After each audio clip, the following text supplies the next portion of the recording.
আমি আসলে রোমান্টিক আর psycho thriller অথবা সবকিছু করেছি। প্রিয় জনরা বলা ডিফিকাল্ট, তবে কঠিন জনরা বলতে পারবো। কঠিন হচ্ছে কমেডির জন্য মিউজিক করা।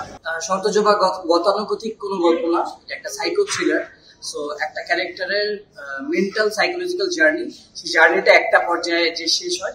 সো আস্তে আস্তে আস্তে মিউজিক গ্রো করে আমরা একটা পর্যায়ে পিকে নিয়ে গেছি, এবং আমি করে খুবই এনজয় করেছি। কারণ গতানুগতিক কাজ না, চরিত্রের জন্য আমার মিউজিক কম্পোজ করা লাগে। তো এরকম কাজ পেলে আসলে করতে খুব এনজয় করি। চ্যালেঞ্জ হচ্ছে যে মুভিতে একটা ওয়ার্ল্ড, সেই ফিকশনাল ওয়ার্ল্ডে মানুষকে মিউজিক দিয়ে ঢুকাতে হয়।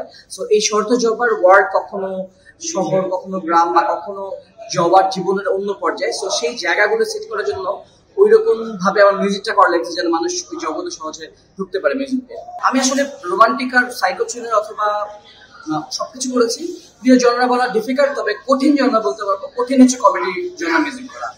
চরকিতে একটা নতুন মুভি আসছে 36 সেটার মিউজিক করে শেষ করলাম, সেটা সব শীঘ্র রিলিজ হবে। সোলো আমার নিজের গান প্রত্যেক বছর আমি 2টা করে রিলিজ করি। আমার একটা গান বহুদিন পরে সেটা রিলিজ হবে।